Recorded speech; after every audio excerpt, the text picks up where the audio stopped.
Hello and welcome all into the MO podcast. As always, you're here with me, Contumacious Ant. And me, Atreya.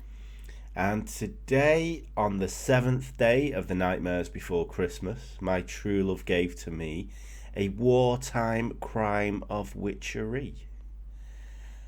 There were witches in the war?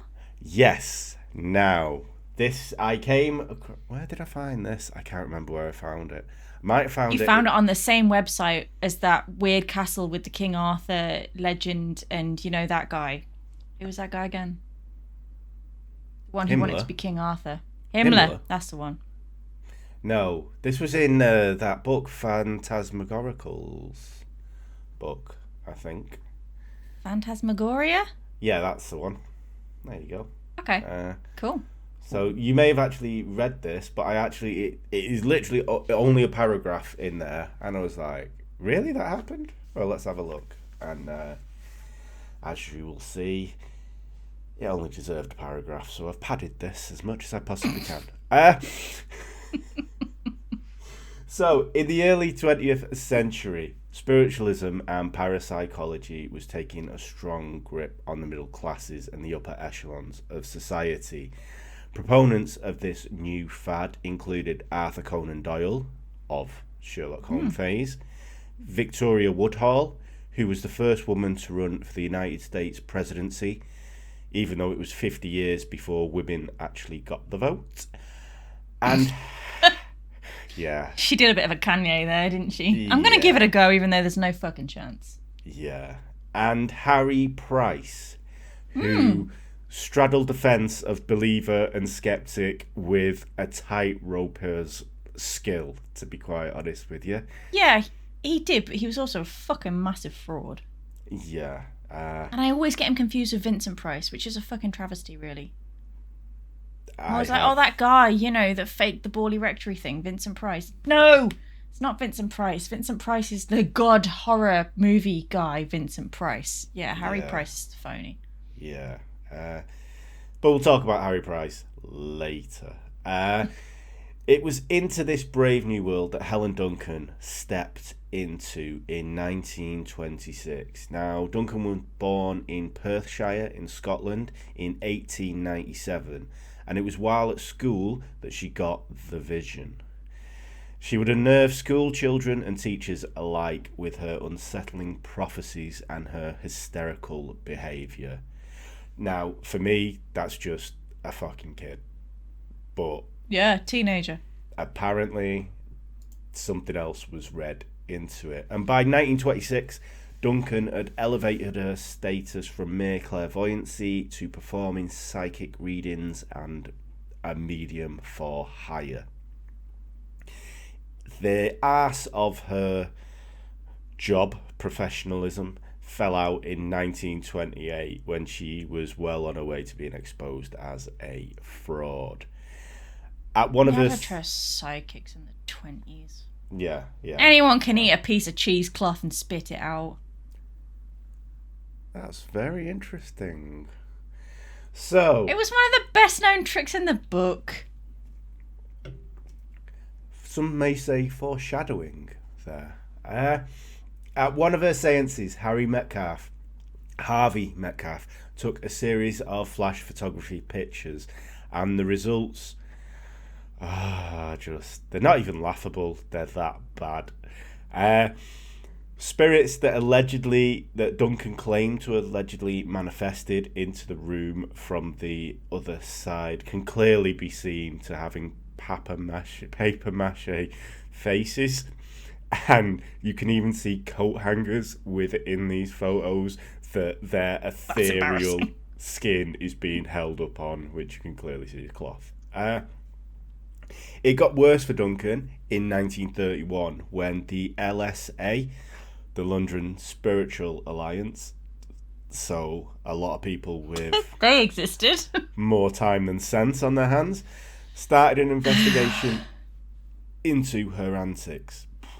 Now, Duncan did a bit in her act where she claimed to throw up ectoplasm. The ectoplasm was found to be cheesecloth, which Duncan had ingested before her performances and would regurgitate it when she needed to wow the crowd. I have a question, right? So I know that this was a trick that lots of mediums used. People thought that something spewing out of a person's mouth that looked quite distinctly like a pair of old curtains or like a nightdress or something is coming out of somebody's mouth, that somebody is going, "Oh, that's the ghost of my dead uncle." No, it isn't. It looks like a pair of regurgitated curtains. I'm sorry, but it doesn't look anything like a ghost. And secondly, right, what even is cheesecloth? Is it cloth that was wrapped around cheese? Is it cloth that's made out of cheese? Is it like a cheesecake? It's only marginally cheese? Is it one of those kind of cheesecloths? So it's the really thin, and it's got it's really thin cloth, let's say, but it's like crisscrossed. So it's like, I don't want to say crocheted, but it's you can kind of see through it, but it's really quite thin. But to be fair, why do they call it cheesecloth? I fucking don't know. I didn't do that much research. That's why I was asking. Told you. Paragraph.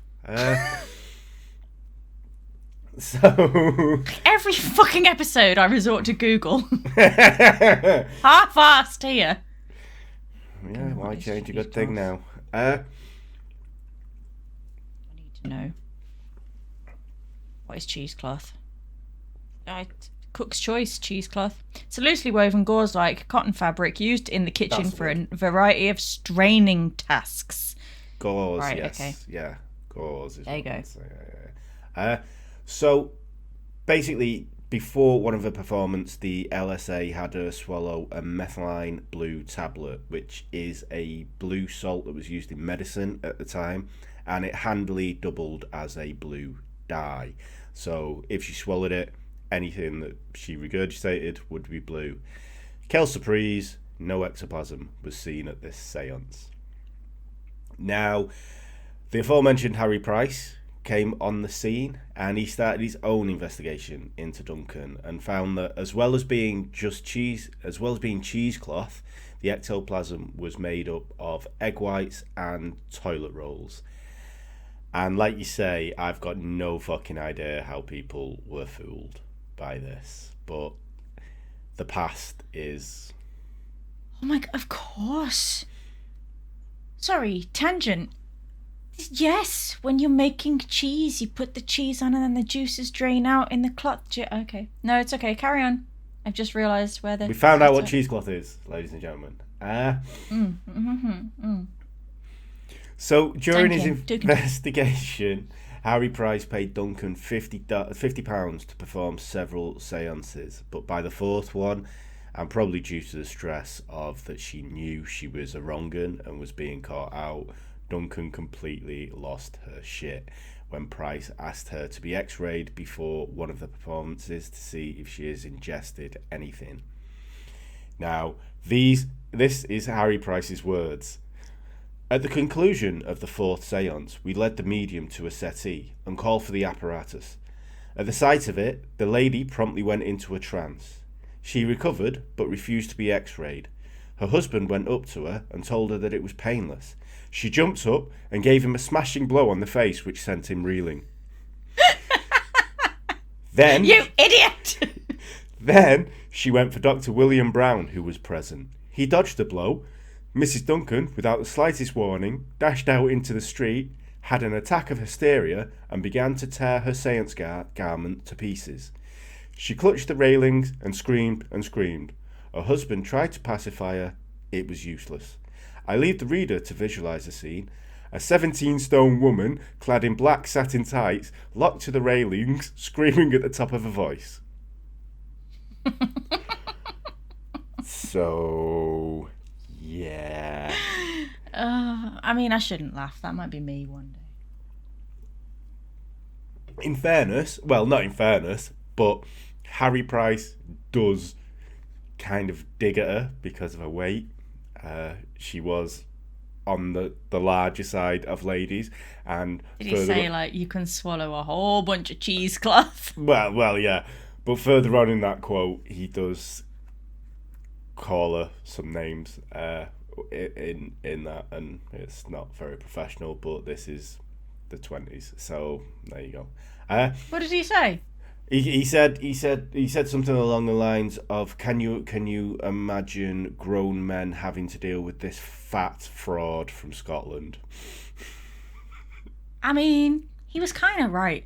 If you think about it, right, it's not nice to call people fat. It's not. But think of how much fucking money she has ripped off grieving families. But yeah, this is it, and this is kind of what we'll get into now, because this is what mediums do, and she was very unrepentant about what she did.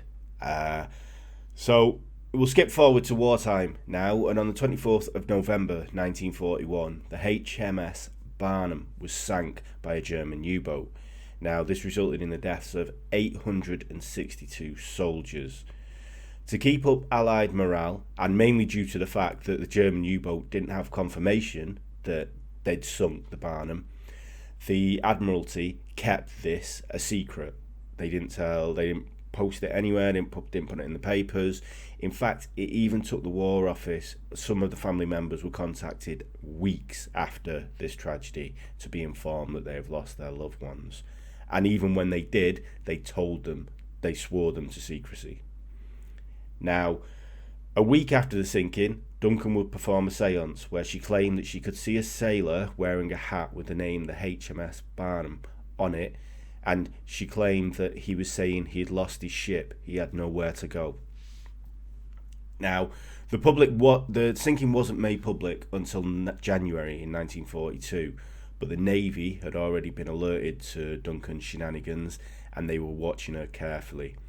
Officers attended her public seances, and to say that they were not impressed is a bit of an understatement, with one officer so disgusted at the sham, he reported it to the police. So the reason for this was because Duncan had one of the paper mache fucking coat hanging things appear and claim it was this officer's auntie. The officer was so surprised because he knew his auntie was fine and well. She hadn't died. He'd spoke to her recently and she was doing well, so... That's a really weird relative to choose, because you could be like, this is your great-great-great-grandma, and you're pretty sure, you're 89% sure that person's going to be dead. But somebody's auntie... Yeah, it was just so random. The police did investigate, and in the following weeks they went undercover into one of her seances, and when they saw a white shrouded manifestation come on stage, they promptly arrested Duncan, who was the white shrouded manifestation. I love it. So bang to rights is just that is the dictionary definition of bang to rights. This is fraud. Why no, are it's you not. arresting me? I this is a costume change, I will have you know. The black just was terrible in the light. So she was initially arrested under the Vagrancy Act of 1824, but this was a minor offence and she would only probably receive a fine. The authorities wanted to make a case out of this, but from what they kind of was said, they wanted to stop her preying on people and exposing, especially in wartime, how many people are going to fucking die. Do you know what I mean? So she could go around saying, oh yeah, I've seen your brother, he's over there, kind of thing. So it's a proper well-catching business then, isn't it? Yeah. So they started to look for a more serious charge. Now, amazingly enough, they found this under the Witchcraft Act of 1735. Now, this covered fraudulent spiritual activity. Now, one of the reasons, like I say, that they proposed this method was because they actually thought at some point that Duncan may have access to classified material, because obviously this sinking wasn't made public and she had found out about it.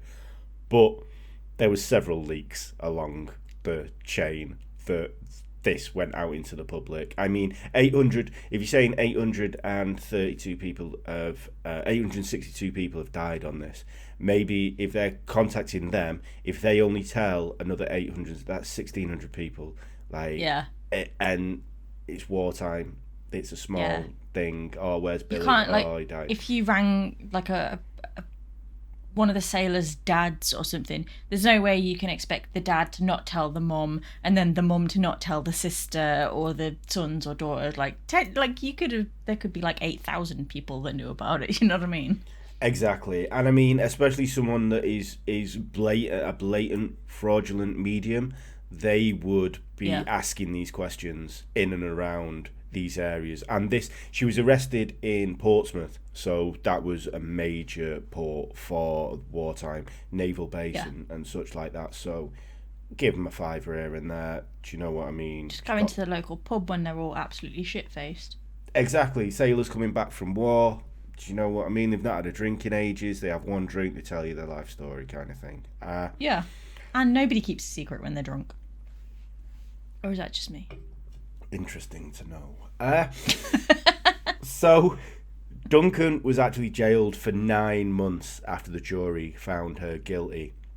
Now, this actually caused some consternation, with Winston Churchill writing a memo to the Home Secretary complaining about the misuse of court resources on the obsolete tomfoolery of the charge. Churchill could come out with that statement. Yeah.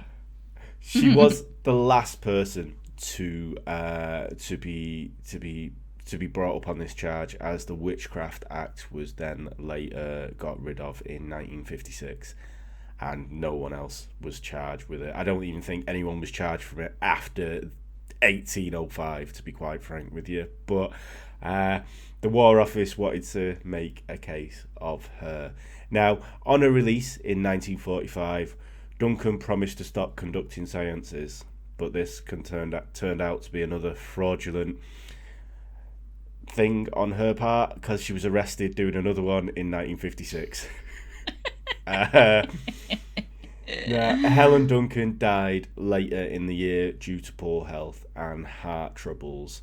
Now, there are rumours, like your lot, tinfoil hat people, have said that when she was arrested, she was in a trance, and it was the fact that she was brought out of this trance that caused her to die. But, as Harry Price said, she was 17 stone.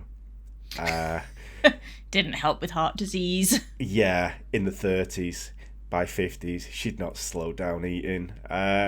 She had poor mobility, and she had been suffering through poor health and heart troubles for the past 10 years before she died. So, surprised eating all that cheesecloth.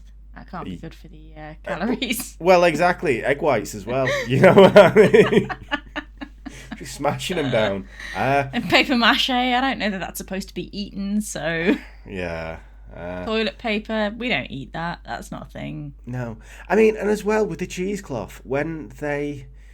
Like, the LSA made her swallow that thing, it's got to come out somewhere, hasn't it? So, how's she getting rid of that afterwards if it's been in there for a good couple of hours? It's like, oof. Aww. It's like when your dogs at your what is it? Your floss. You have to just pull it out. Oh. Anyway. Can you imagine? Oh, I'm not going to imagine. Yeah, 17 stone woman bent over while her husband's pulling the cheese out. Yeah. You're a vile individual. Indeed. On that bombshell, I think there's no better place to end it. But that was the story of Helen Duncan, who was the last person to be convicted of witchcraft in the UK. This has been the MO podcast with me, Consummation Ann. And me, Atreya. And I hope we will see you all later. But have a good time. Bye. The MO podcast. The MO podcast. The MO podcast. The MO podcast.